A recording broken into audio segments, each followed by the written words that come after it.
Rishus HaRabbonim, Rabboni Anash. I don't really know what to say. I don't really know what could be said. On Shmini Atzeres night, we were sitting just a few feet away from here downstairs, completely unaware. I was completely unaware. I believe most people in the sukkah were completely unaware. We were farbrengen. Sitting right next to me was my father, the Zayin Grund, who was here for Yashuf. And farbrengen Namo Shmini Atzeres. And he related the following story. He said the Rebbe was once speaking, as he did very often, with great passion, with great pain, and with great intensity, about the matzav in Eretz Yisroel, about the danger of what the government calls peace talks, about the danger of Rahman al-Islam, of even talking about giving away land, also actually giving away land. Shleimus Haaretz. And upstairs in the Bible shul, there was a woman who was here from Eretz Yisroel, who was a journalist, who was listening to the farbrengen, and listening to the way the Rebbe was speaking in his holy sichos about the sakona that the Yidden face in Eretz Yisroel. Because of her journalistic work, perspective on things. So after the farbrengen, she went over to Rabbi Groner. And she told Rabbi Groner, she said, you know, I have this feeling that when the Rebbe is speaking about shtochim, when the Rebbe is speaking about those parts of Eretz Yisroel in which there is Rahman al-Islam, so much danger if not treated right. She said, I have the feeling that he's not just talking about a geographic location across the ocean. I feel like he's talking to his bochrim as well. I feel like he's giving them hadracha and direction in how to serve Hashem. Although perhaps not as explicit as other holy sichos. Rabbi Groner appreciated the comment, and apparently he reported it to the Rebbe. And he said, the Rebbe, this particular journalist said, when you speak about the matzav in Eretz Yisroel, you're talking to your bochrim about their own challenges in avodas Hashem. And the Rebbe said, according to the way the story was told, the Rebbe said, Bochrim veis sumir, amadaf, imatzav azol kumen, but woe is to me, said the Rebbe, we need a journalist to come from Eretz Yisroel, from across the sea, to tell my chassidim that when I'm talking about Eretz Yisroel, I'm not just talking about a physical piece of land, I'm talking about a spiritual battle that wages within every single one of us. We're all the Rebbe's chassidim. We all really have one question. We want Mashiach. We want the final geula. We want an end to all the pain and suffering. We want all of this to be over. When we close our eyes in a moment of honesty, really the only thing we're asking ourselves is, if we could physically hear the Rebbe speak now, what would the Rebbe say? That's what every person in this room really, in their heart of hearts, bottom line, that's all we really want to know. What would the Rebbe tell us now? On the one hand, we have no idea. We can't know what the Rebbe would tell us. On the other hand, the truth is that to a large degree, we know exactly what the Rebbe would say. The Rebbe would cry with the pain of Klal Yisrael, as he did so many times. The Rebbe would talk about how there's no explanation for what's going on. Not just we don't know. There is no explanation.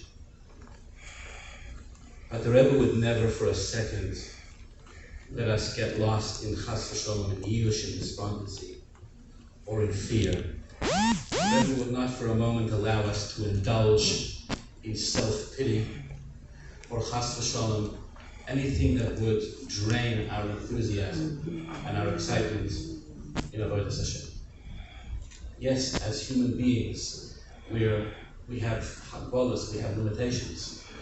When we hear what happens, the hisoirerus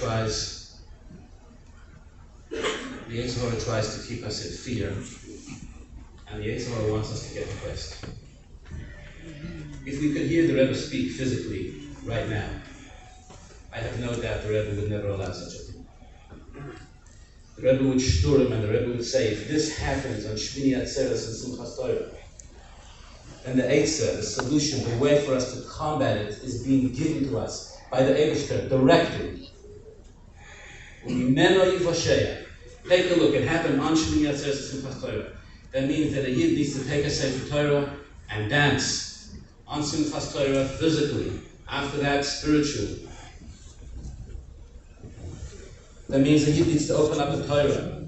And Torah it says, Bereshis, as we read on Simchas Torah, Bereshis, B'shvil Beis Reshis, that everything that exists in this world was created by the Eibishter, so the Yid should learn Torah and do mitzvahs. The Rebbe would tell us to reach out to another Yid with empathy and with warmth. And the Rebbe would tell us that it's our job as his chassidim and as his shluchim to make sure that Klal Yisroel remains dedicated and determined and enthusiastic and empowered, and that every Yid should know that he is Bovas Einoi Shel HaKadosh Baruch Hu, and that the Eibishter loves him with an infinite love, more than parents love their only child. I know we have no answers. But these truths, the Rebbe would remind us over and over again. And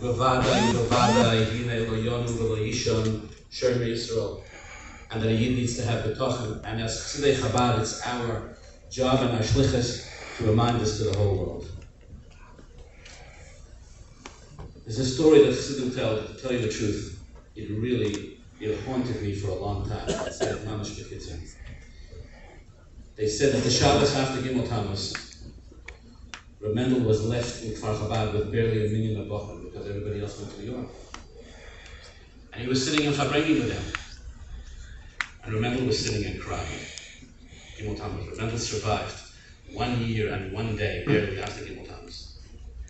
And as he was sitting and crying in the middle, he sort of got a hold of himself. And he told the Bochum, he said, I've been through so much in my life. I was in Siberia. I suffered. I was beaten. I came out of Russia. My daughter died in a car accident. I saw friends and fellow Chassidim. I've seen the worst of the worst. And now this. And Mendel said that now the Yitzhahara wants to get one more victory over me. Now the Yitzhahara wants me to be the best. Said Reb Mendel, you can take away everything from me, but I'll never let the Yitzhahara take away my sin. And he cried and he danced at the same time. So we're human and we're mortal and we feel scared. We take a look around and we don't know where we're going to be in 60 seconds from now. We don't know what we're going to hear in 2 minutes. And it's really concerning. And then we close our eyes and we remember that we have a Rebbe who taught us for 40 years that a chassid is a freilacher, a chassid is happy, and a chassid is enthusiastic, not because he's detached from reality and lives on some far out planet that's divorced from reality now. Because he has a shlichus from his Rebbe and from the Eibishter, and has his marching orders, and we follow it to the T. Rabbi Sheistow released a statement today. He said, don't punish yourself, the right time said, don't punish yourself by wallowing in those clips that are going around, where you see cruelty and terrible things being done. It's what our enemies want. Wherever Rabbi seems to be very good for my heart. Our kids are watching us.